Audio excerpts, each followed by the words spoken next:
So in this video, we're going to be looking at dividing polynomials. There's no easy way to do this, so let's just get right into it. Let's say we have a polynomial that is 3x cubed minus 5x squared minus 7x minus 1. Right?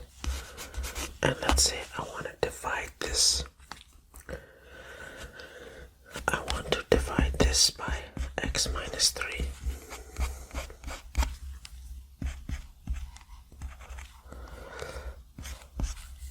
So what I'm going to do is the old-fashioned way with the division.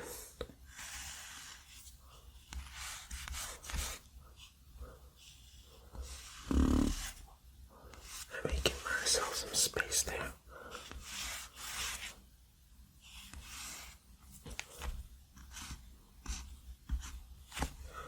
So we have x minus 3 that we want to take out. So let's go over this step by step. So what I'm going to do first is look at just this first term, x, and this first term here. Can I divide 3x cubed out of x? And the answer is yes, because 3x squared would be what would be left after that. So I'm going to put 3x squared up here.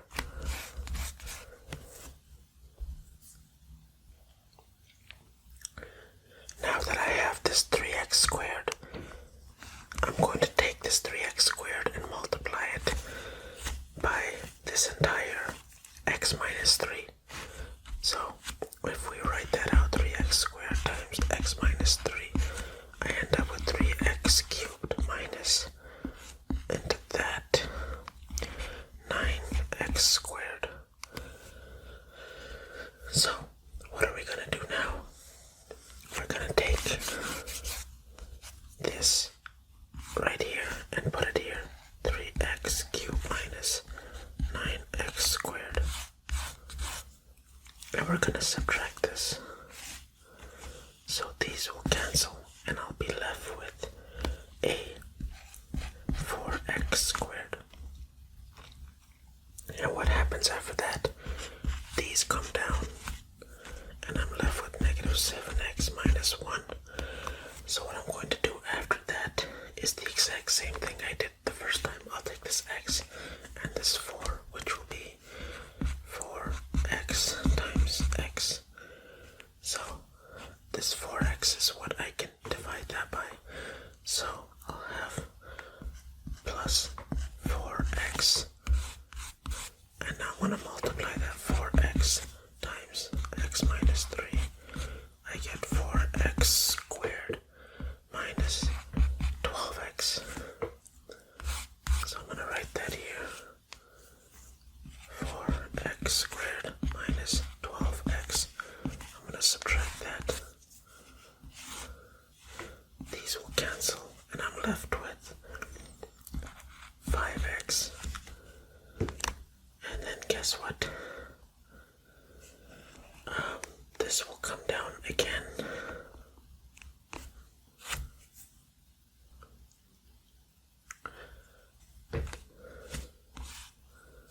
This will come down. And then we'll try it again. And I'll get a 5. I can factor a 5 into this first term here. So 5x minus 15 is what I'll get. And then subtract that. These will cancel. And you're left with 14. So 14 is actually going to be your remainder. So now that you have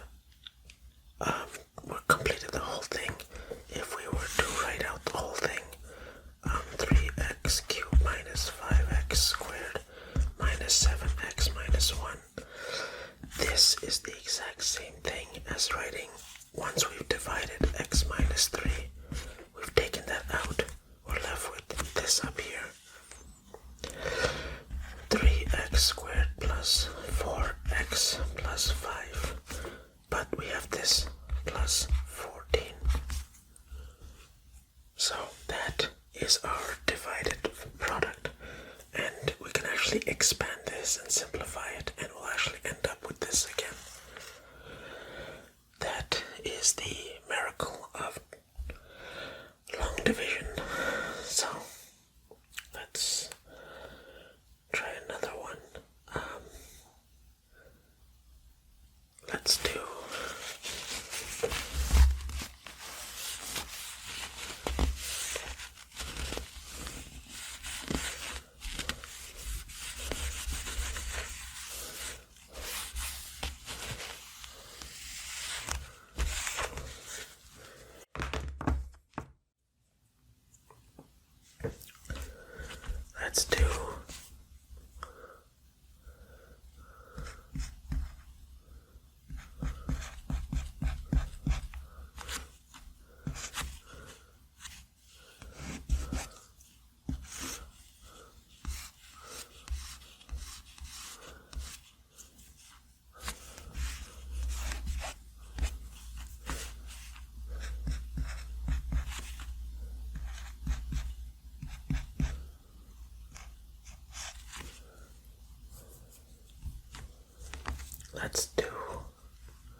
let's just get this right.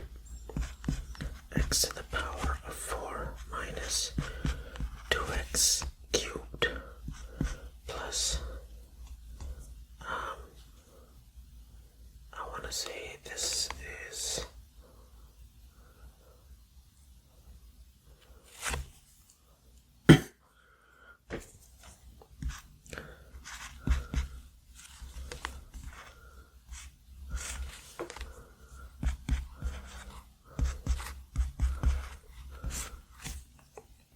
okay.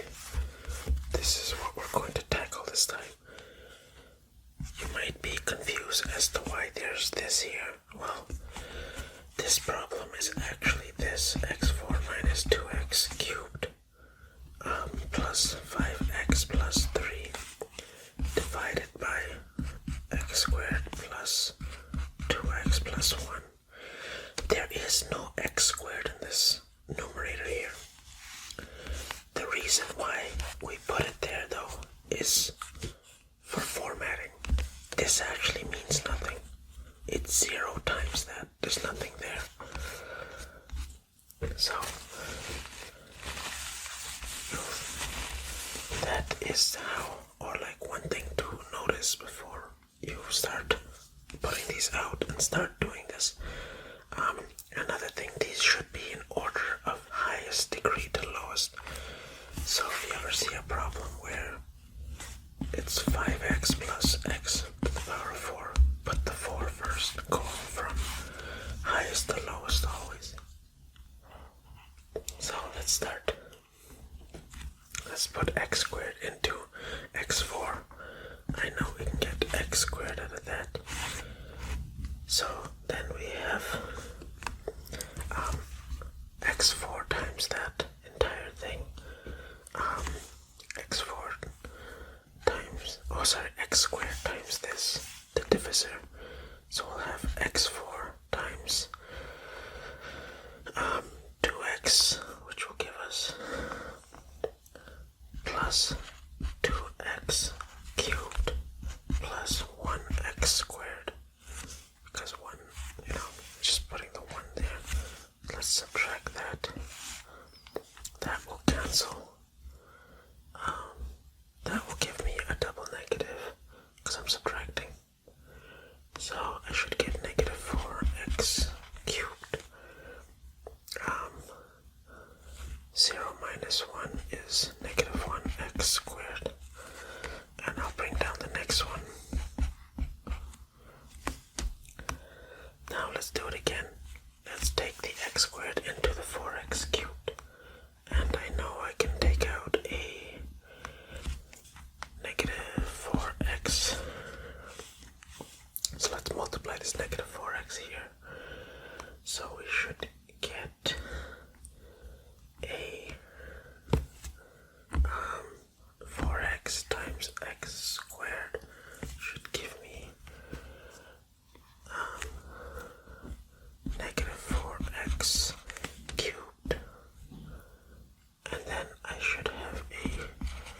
negative 8x squared minus 4x. So I subtract that, and then I'll get 7x squared plus 9x. Bring down the 3. Let's do this again. X squared into that, I'll get a 7. So then I'll multiply the 7 there, so 7x squared plus 14x plus 7. And I'll be left with negative 5x minus 4. So what does that leave me with? The remainder being that. So if we were to rewrite this entire thing, if we rewrote it, it would be, let me just fix this up here.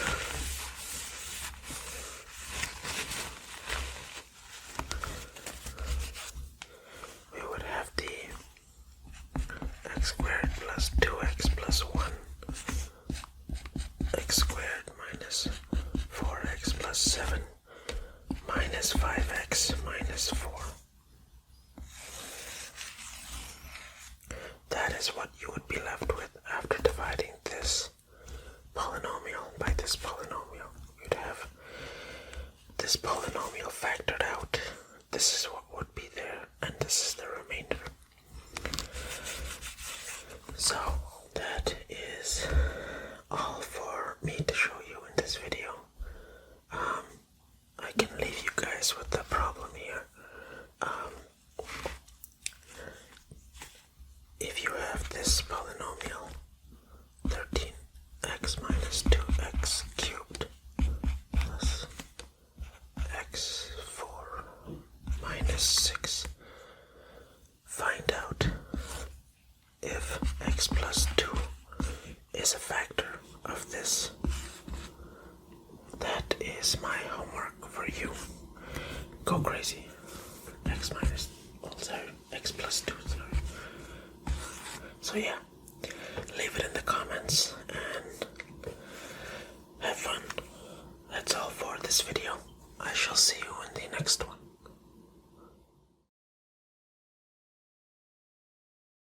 Okay, so in this video we're going to be tackling factoring polynomials.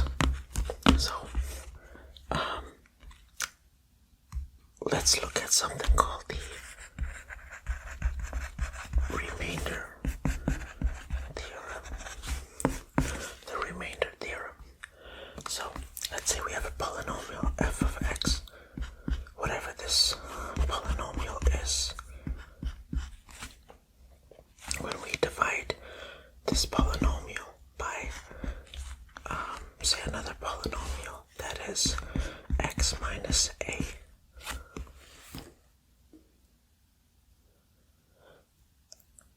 then we can say that the remainder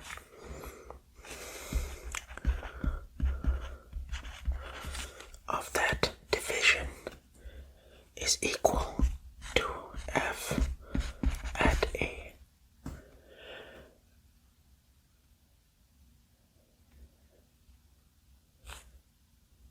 So, what can we do with this piece of information?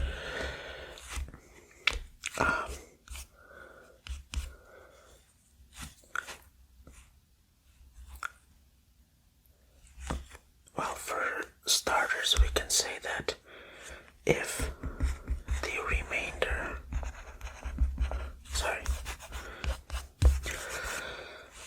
say we do this whole division here, say I have the x minus a, and then I have the whole polynomial here, and then I end up with some remainder, right?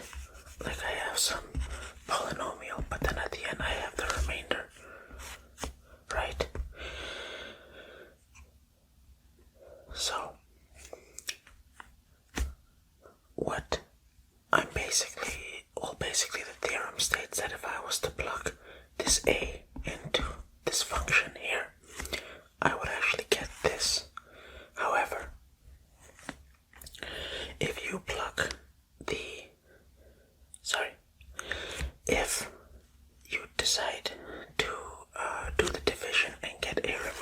of 0,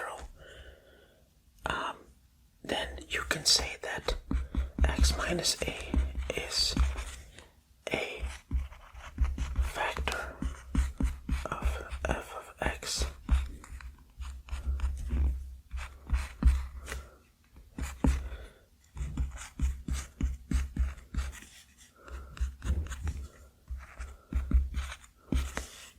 If you plug that in and get 0.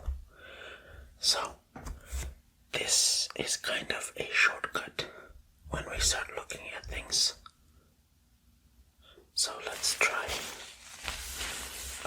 using this theorem to our advantage in an example. Say we have x cubed plus 7x squared minus 2x minus 5, and I want to divide this by x plus 7.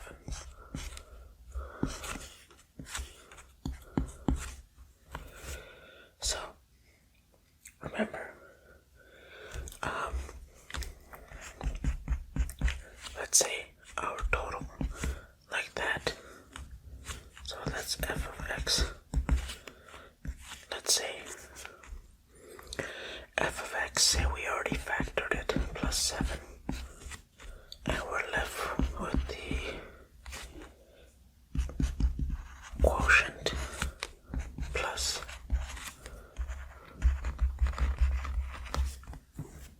remainder. Now remember, our x minus a, so in this case a is equal to negative 7 because we're subtracting it. So it's going to be x plus 7 is going to give us a is equal to negative 7. So by that definition of our remainder theorem, f at negative 7 is equal to 0 times the quotient plus remainder. And when I put this negative 7 here, then you'll actually see this entire expression come to 0. Once you punch this into, that's because when you plug negative 7 into here, you get this 0 here, and then you have this quotient, which is just that. So this entire thing is just going to be f at negative 7 is equal to the remainder. And that's why we say that f at a is equal to the remainder when you have this. So if you were to actually plug in this number, so let's put that in there. That was just explaining the proof, but if we were to actually plug in f at negative 7 is equal to negative 7 cubed plus 7 times negative 7 squared minus 2 times negative 7 minus 5. 7 times 7, 49. Well, if you do this in a calculator, you should get negative 19. So you can just say, based off of the remainder theorem, that we have a final quotient, the remainder is going to be negative 19. And you can actually do that out if you want to prove it. Just divide these two, divide this polynomial by this polynomial. You'll find the quotient to be negative 19. Let's look at another one. Let's go with y equals 4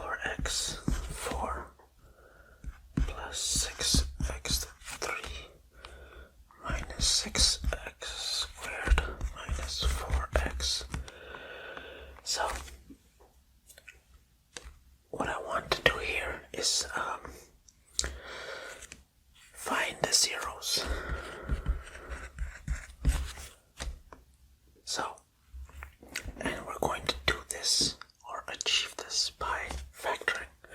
So, I see that I can factor a 2x right out the gate. And we've done tons of videos on factoring in the past, so you can check those out. So if we were to take out the 2x we have,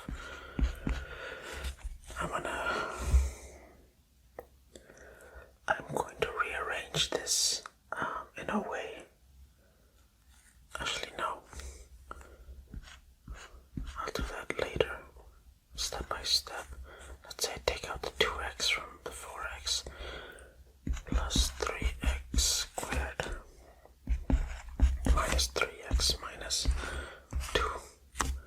So now I'm left with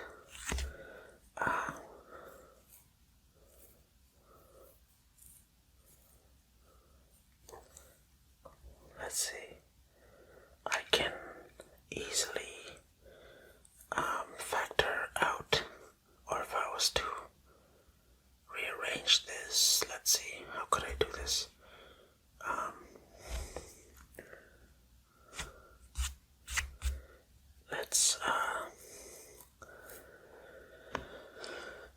Let us factor out let's do the division. Let's do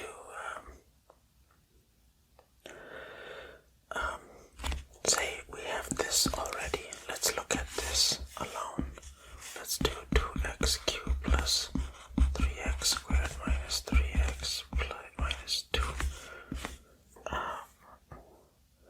How could I factor this out in a way?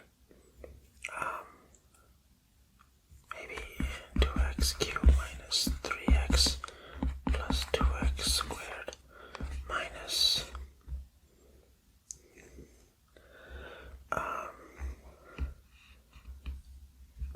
3x squared minus 2. Could that work? No. Let's try grouping 2x cubed minus 2 plus 3x cubed minus 3. Nope, that would also leave us with something. Let's try finding a factor.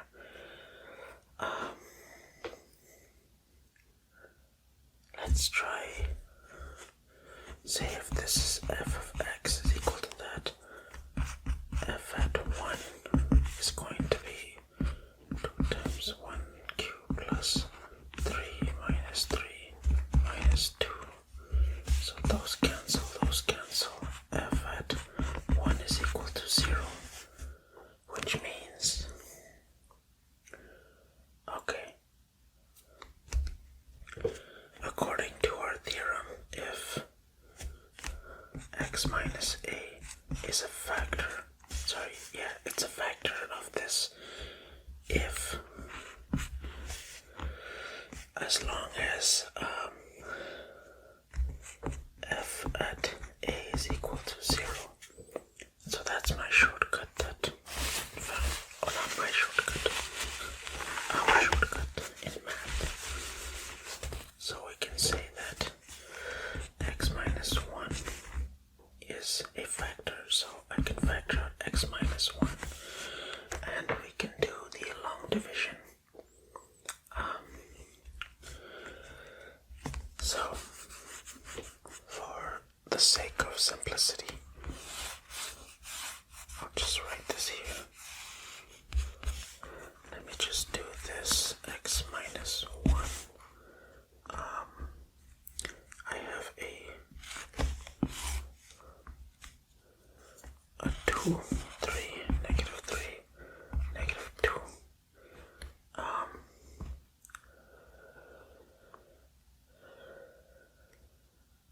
If I divide an x out, I should get this will come down, and then I'll have a 2.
nice one to do on your own.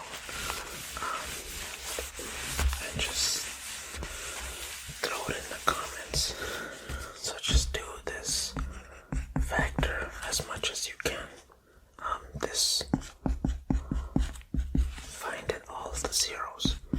X to the power of 4 minus 6x cubed minus 2x squared minus 12x.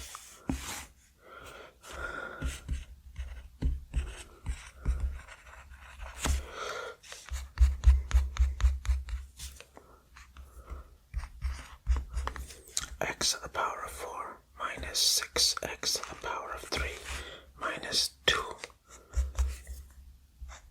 x to the power of 2 minus 12. X to the power of 3. So yeah, happy mathing to you. Enjoy that, and I shall see you in the next one. Okay, so in this video we're going to be factoring cubes. So, cubes being, a sum or difference of cubes, being a plus b, both of them cubed, or a cubed minus b cubed. So, we're going to introduce the rule, which is let's do the sum first. A plus b. Well, a cubed plus b cubed is equal to a plus b times a squared minus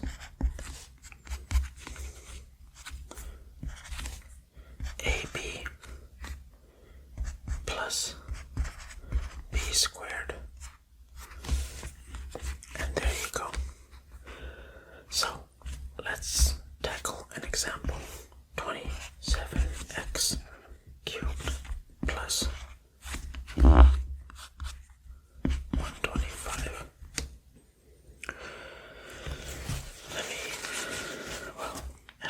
Let's just rewrite that here. We can look at these two terms individually and say that they are cubes of other values. We know 27 is 3 cubed. X cubed is x cubed. And that's just the powers come together. Power of power.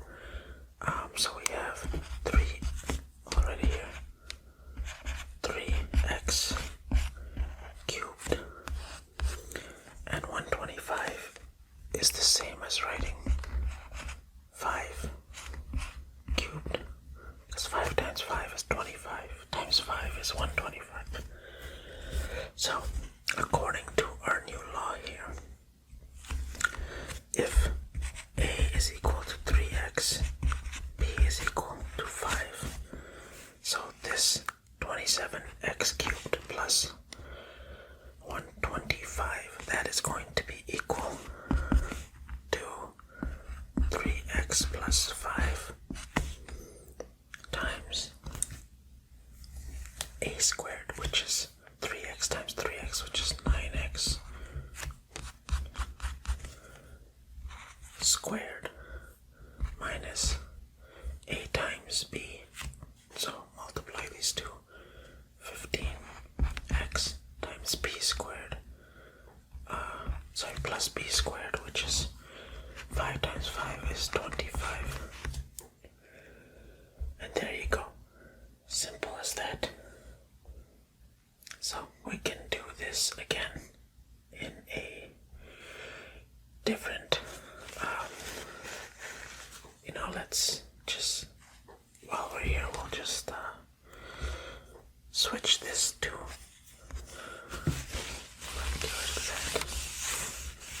let's swap that with that, and that with that, and that with that. That's all there is the difference here. Now we're going to do an example with a cubed minus b cubed. So a cubed minus b cubed, we have the rule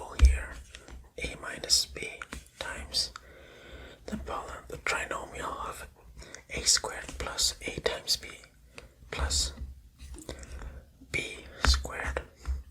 So let's look at an example. Let's say we have 7x to the power of 4 minus 448. Well, first thing we're going to do is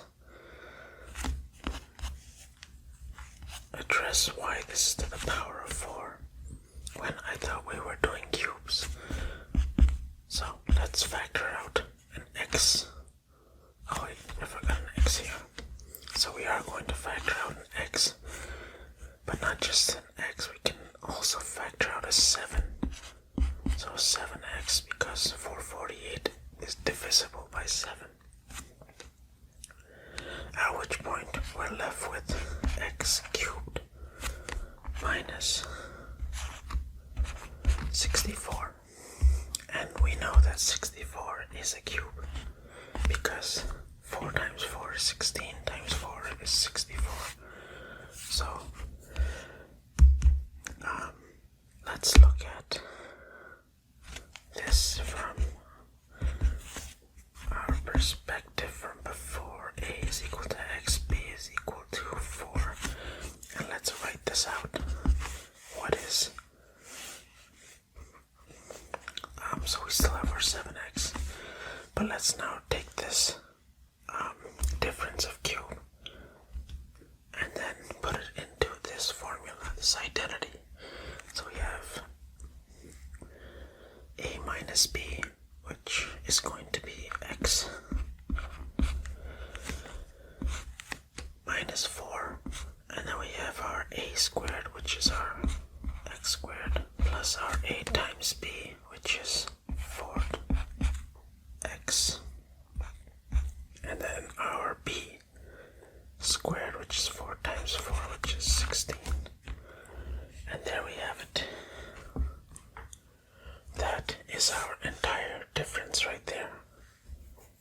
So let's look at one more.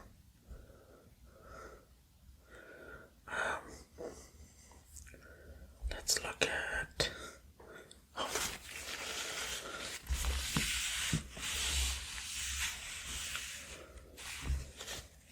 at x9 minus 512.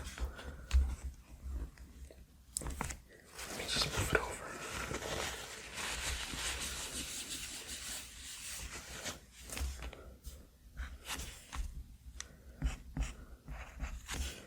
X to the power of 9 minus 512. So let's see if we can do the same thing here. Can we identify these as cubes? Well, for one, x to the power of 9 is a cube because we can do x cubed power of the power becomes 3 times 3 is 9. So that is correct. And then we have 512, which is basically 8 times 8 equals 64 times 8 equals 512. And that is that. So now we have our 2.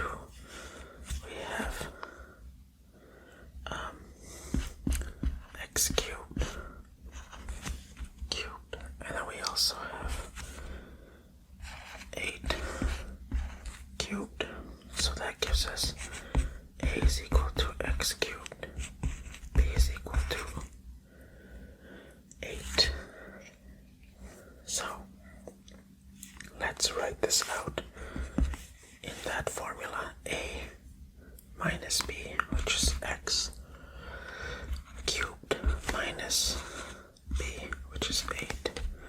We have a squared, which is x cubed squared. So this will multiply and giving us x6 plus a times b, which is 8x cubed, plus plus b squared, which is 64.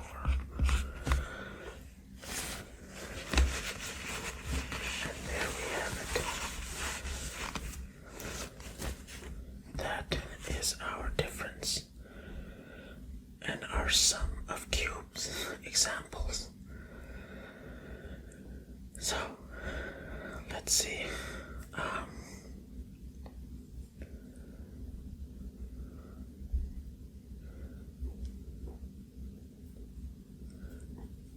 I wonder if I should give you guys something hard to do. I mean, why not? You could do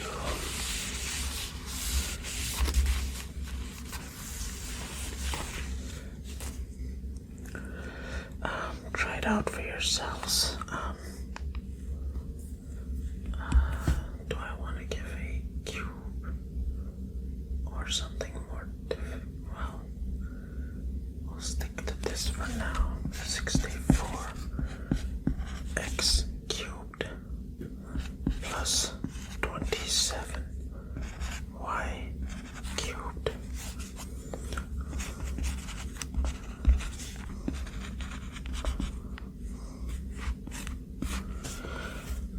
Well, there it is. Good luck.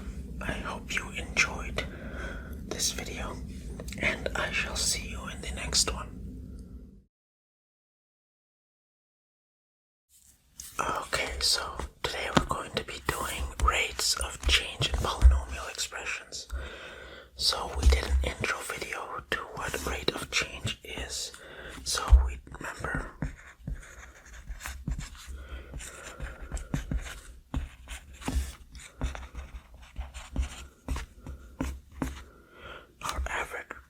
our average rate of change formula is our f at our second point minus our f at our first point divided by our second x point minus our initial x. So basically y2 minus y1 over x2 minus x1. That is a quick overview of that. We're going to, in this video, basically see how we can see rates of change in polynomial expressions. So let's say I have a polynomial expression f of x, which is equal to x minus 3 cubed minus 1.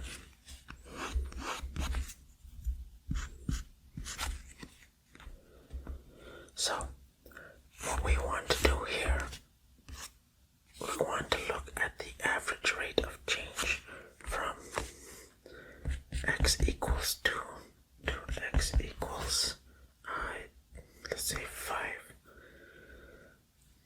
So if we look at our rate of change function, it's going to be f at x2 minus f at x1 over x2 minus x1.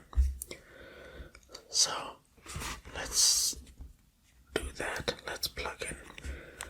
So our x1 is going to be 2, our x2 is going to be 5. So let's plug in our 5.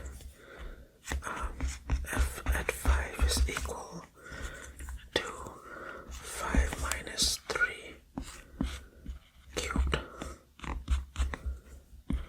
minus 1, which is 2 cubed minus 1, which is 8 minus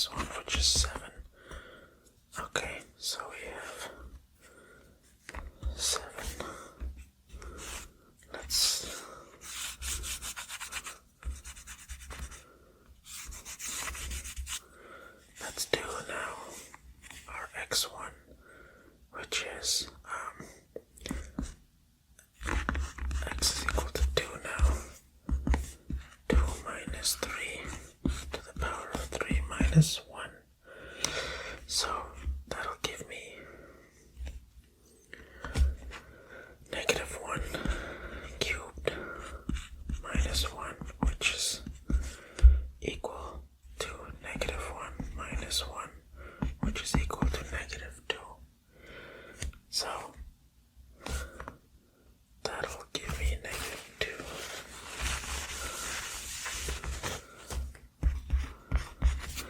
So if we were to write this out, we have 7 minus negative 2 over 5 minus 2, our delta. So we have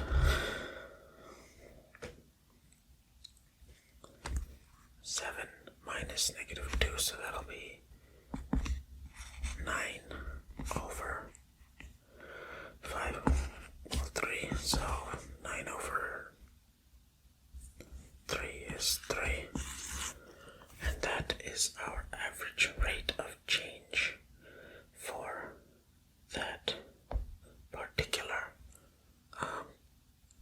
inquiry, I should say.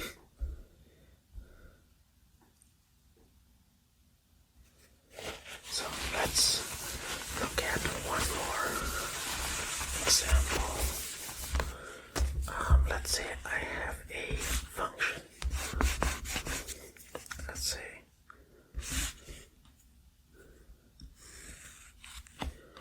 that it goes like this.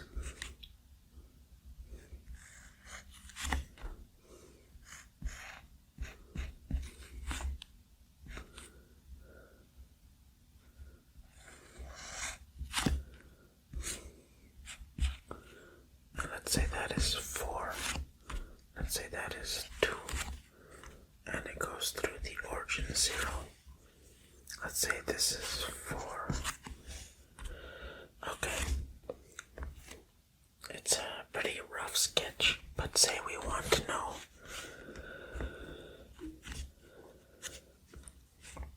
that what is the instantaneous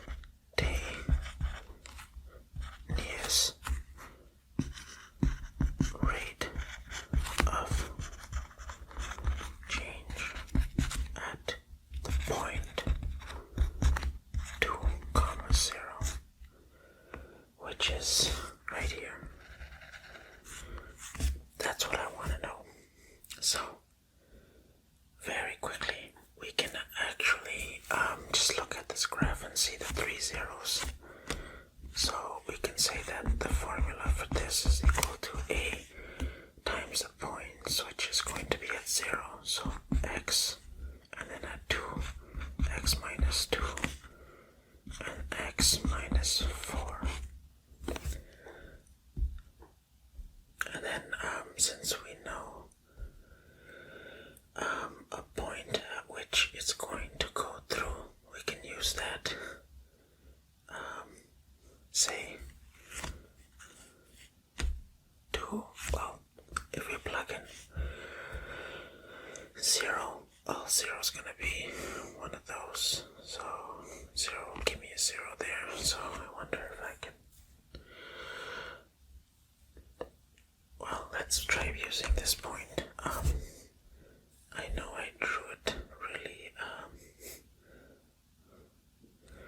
Say I know that it goes through.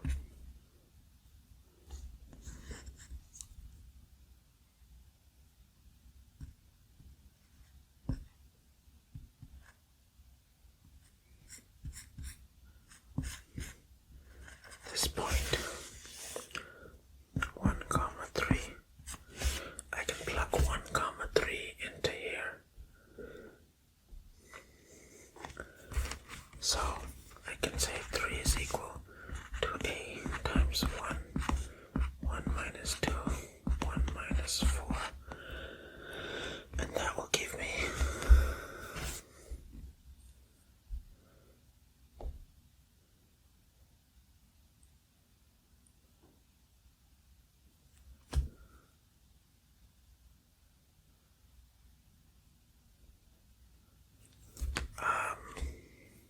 one second.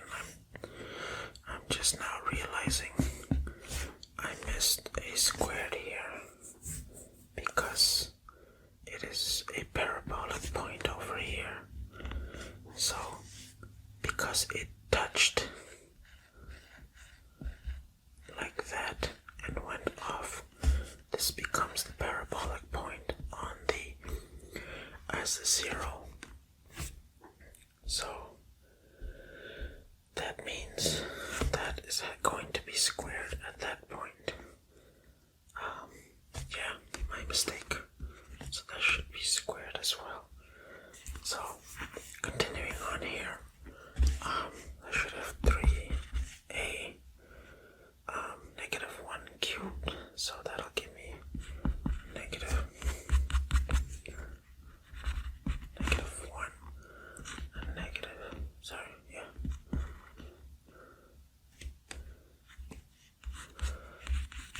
Not cubed. My brain is acting up. So negative 1 squared is 1. And then negative 3. So I should get. So I can just take out this 1 and just put negative 3. So that'll leave me with a is equal to negative 1. So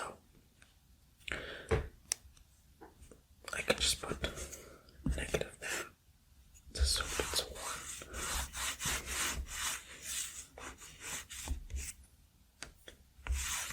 And now you have the formula of the sketch.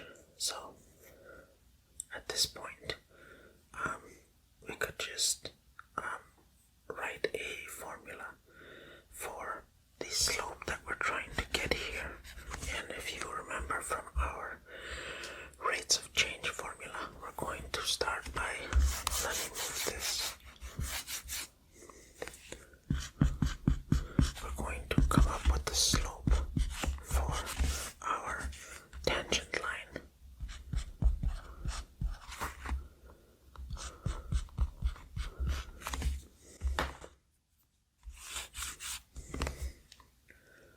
So we have our slope is equal to f at a plus h, h being our little difference. F at a, well, our height difference, our the rate at our second point. Well, and that'll give us, in our case, we're looking at the point 2. So f at 2 plus h minus f at 2 over h. So let h equal 0.001. So we're gonna have our slope is equal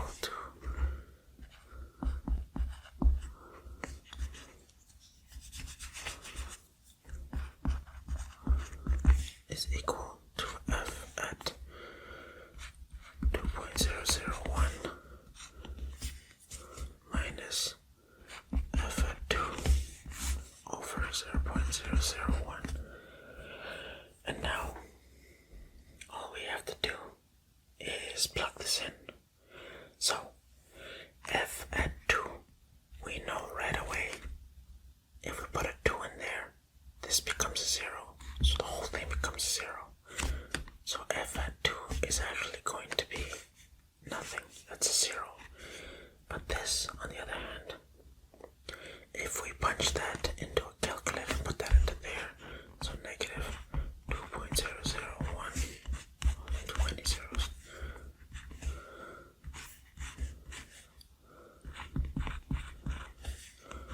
Again.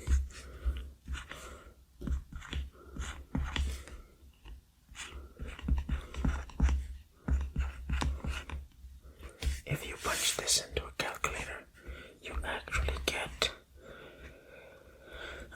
0.000000450. So let's write that out here.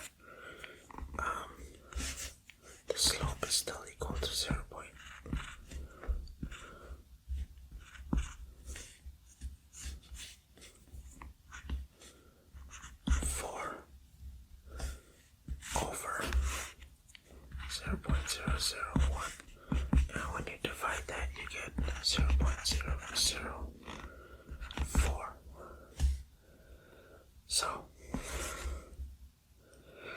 since we know that the instantaneous rate of change here is because it's a 0, and it's actually doing this right here, we know that we should get about a 0. So we can actually round this down to about absolutely nothing. So we can say that the instantaneous rate of change at 2, 0 is approximately 0. And that is how we do that. So I hope that wasn't super confusing. Let me see if anybody's interested in doing a little bit of math here. Just throw it down in the comment section, whatever you get. Take f of x is equal to 3x plus 1, and then find the average rate of change on the interval from x from 2 to 5. And put it down in the comment section. And that's all for this video. And I'll see you